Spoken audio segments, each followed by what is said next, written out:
Hello everyone, welcome back to my channel, A Fairy Tale Mind in the Real World. My name is Rena, and today I will be talking about my Owls TBR.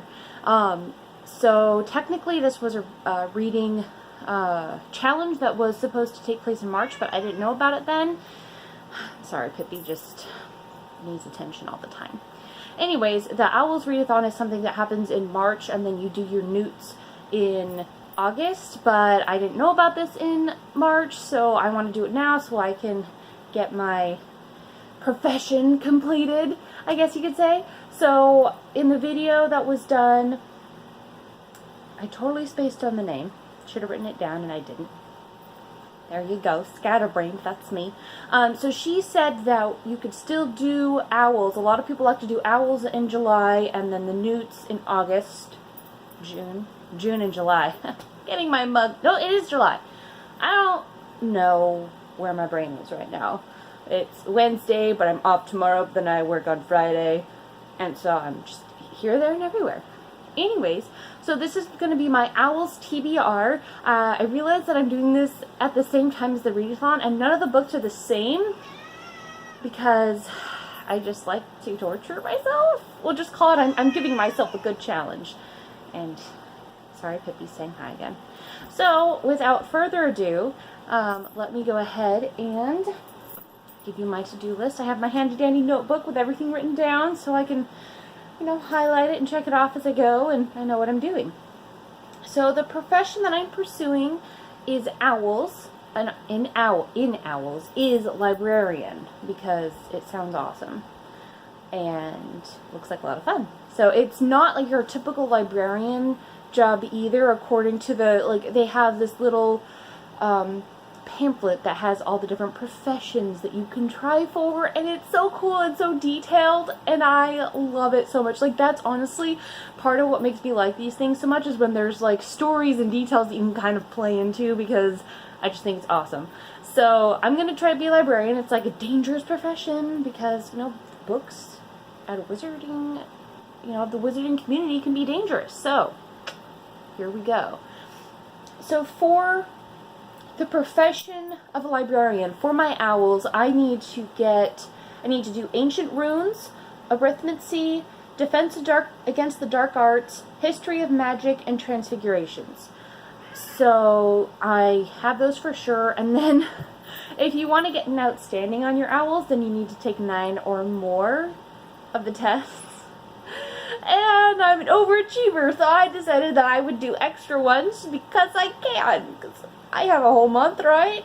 It's the 3rd, and I haven't started any of them, but it'll be fine.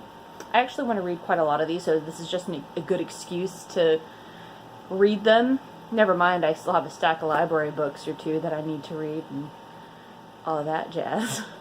Anyways, without further ado, so Ancient Runes, you have to read a retelling. And I'm going to read one of the books that I got in my Fairy Loot crate for February, which is A Curse So Dark and Lonely by Bridget Kemmer, and it is a retelling of Beauty and the Beast. I've heard mixed reviews about it, so I'm throwing books again. Just a second. Alright, I'm back. So, A Curse So Dark and Lonely by Bridget Kemmer. Look at that cover. It is gorgeous, and it comes with a little built-in bookmark, which I think is awesome because I'm always forgetting bookmarks or misplacing them. I have 20 in my drawer. They rarely leave it, even though I love them and I think they're beautiful. Anyways, so my second one for arithmancy is reading a book with multiple authors. So I have chosen Nicholas St. North and the Battle of the Nightmare King by William Joyce and Laura Geringer? I'm going to say that's the right way to say it. So this is a fun book. I really loved the movie, The Guardians. It's one of my favorites. I mean, how can you not love Jack Frost? So, but this is about Santa Claus, obviously, and I don't remember if I've read this before or not. I think I might have, but this is one of the books. I mentioned in a previous video about how I have a friend and we send each other books once a month usually, and this is one of the books that I got from her, so I'm going to read that for the challenge of more than one author. And then I have Defense Against the Dark Arts, which is a title that begins with R.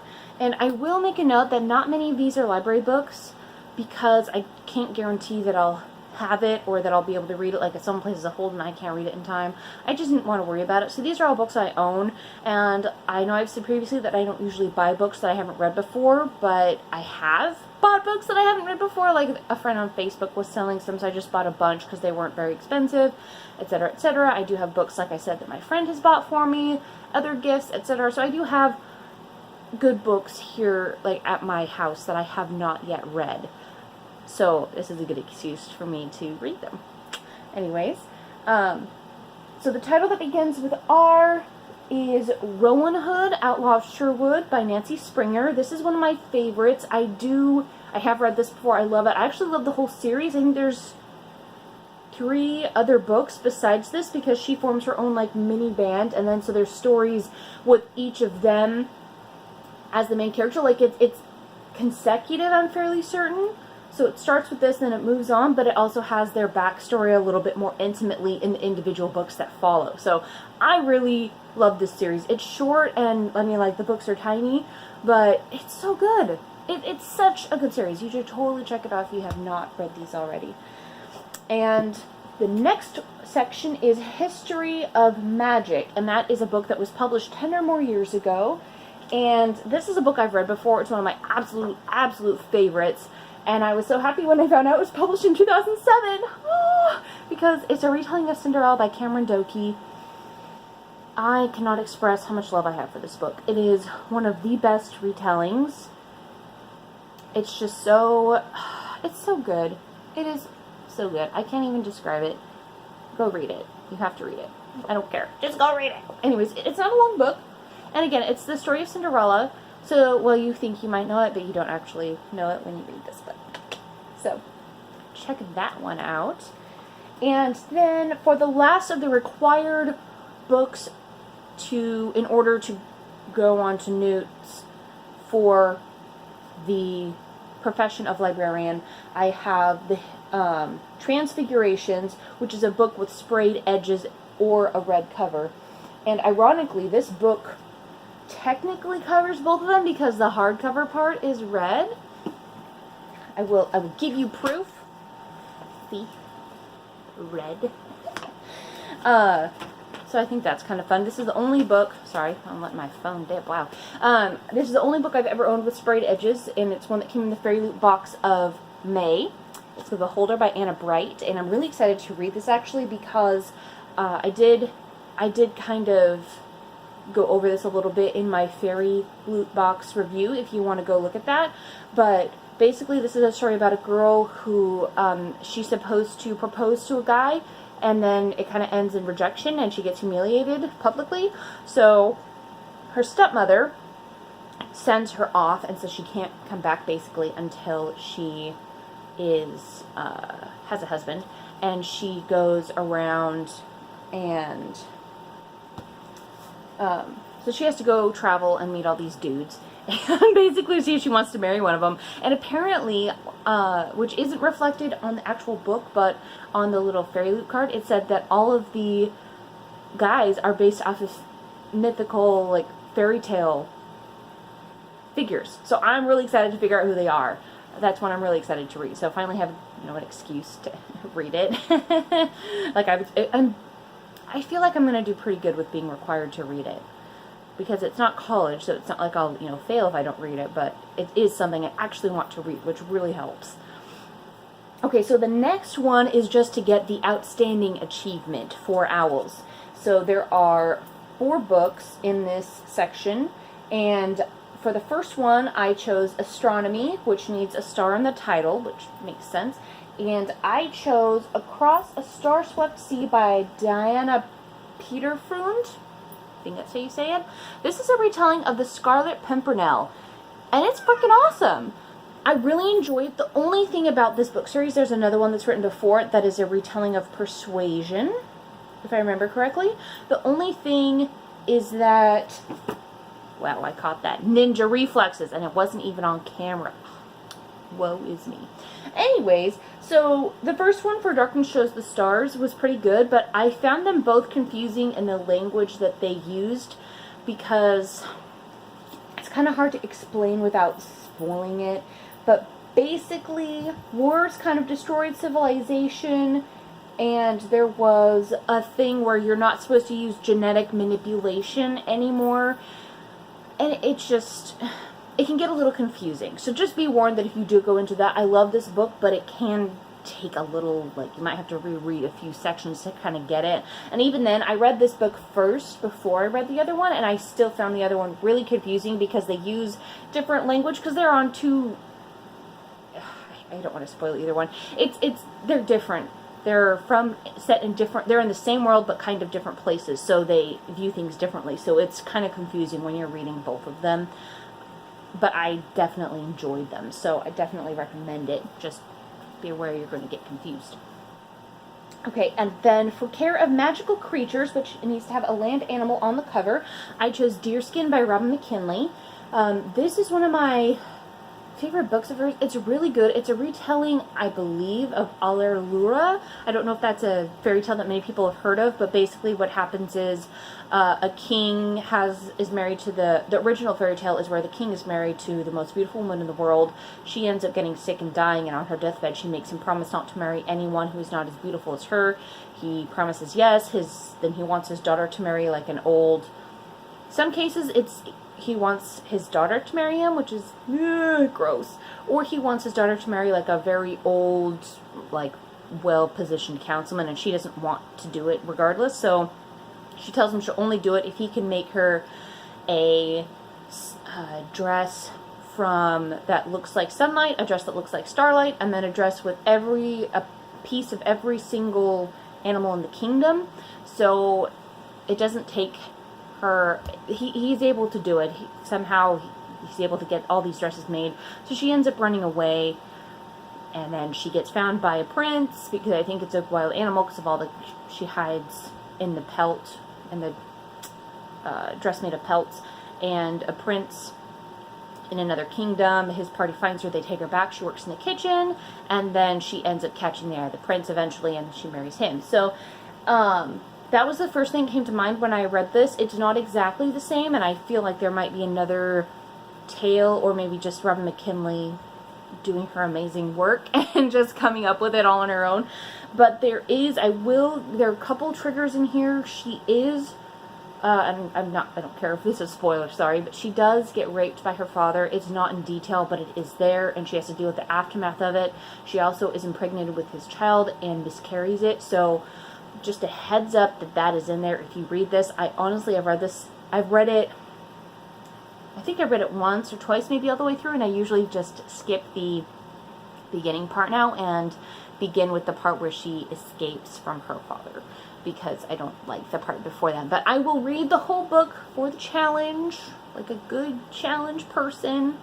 But just a heads up, if you ever want to read this, it's a great book, good message, but triggers. So there's that.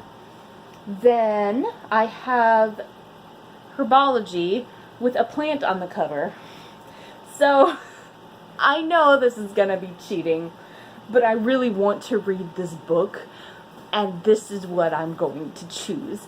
So I'm choosing Spinning Silver by Naomi Novik. There are plants on the cover. See, there's trees. It's a landscape. Those are plants, okay? So that counts. I don't care. So, yeah, I did that. Don't judge me. And then sequel. Potions is the last one, and it's a sequel. And I didn't write it down. So, you know what? I'm just gonna pick it real quick. Where are we looking at here? Now the issue is I also have to pick a sequel that I actually want to read. And I don't think it matters. Ooh, here we go.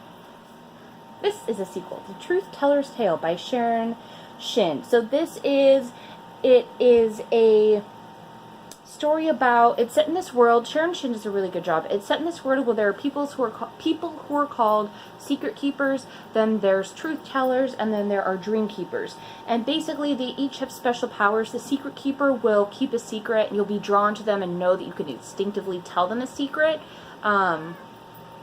So they have kind of that power. Truth tellers can only tell the truth. They cannot lie. And then dream makers, they have had a life that is hard and kind of, it's just really bad, but they end up having the power to change people's lives, people just by talking to them or touching them or something. Like you interact with a dream keeper, dream maker. Why am I forgetting what it's called? Anyways, oh, dream maker. There we go. So the dream maker has the power to basically change your life. You know, they can heal, like they can't purposely do it, like the magic just acts on its own. It's just that the dream maker is a conduit and basically has to travel the kingdom so that they can spread it to everyone, is basically how that magic works. But it's always a person who's had a really hard life full of troubles and sadness. So, you know, it's kind of, it's an interesting take. It's really good, and this is my favorite one, which is why I own it, not the other two. Not that I dislike the others, but this is my favorite one of the series. So, The Truth Teller's Tale by Sharon Shin. So that is my whole TBR for Owls. That is for the whole month of July, which I've obviously not started yet, but I'm not too worried. I have tomorrow off because it's the 4th of July, so I can get some reading done then. I will, I think, try to vlog me reading these because I just want to try it. I don't know if I can figure out how to do the whole fast forwarding thing. I'll have to look up some tutorials, I think, and all that. But yeah, we'll see how that goes. And I think that's everything I have for today. I'm going to also be recording my NEWTs TBR for the month of August. So that way you guys can look forward to that one as well. And I did post my TBR for Reading Rush, I think yesterday. Well, I don't know when I'm going to be posting this. So I posted it recently. And so go check that out if you're interested. The Reading Rush is from July 22nd to July 28th. It's a week-long readathon. You're supposed to follow challenges, and then they also have video challenges that you can do, and all sorts of fun things. So, yeah, if you have any questions, please leave a comment or any recommendations about. Oh, there's Pippi, wants to get her screen time. Anyways, if you have any questions or comments, please feel free to jump in the comment section below. If you like this video, I greatly appreciate it, and subscribing would be even better. Thank you so much for dropping by, and keep reading your fairy tales. Bye!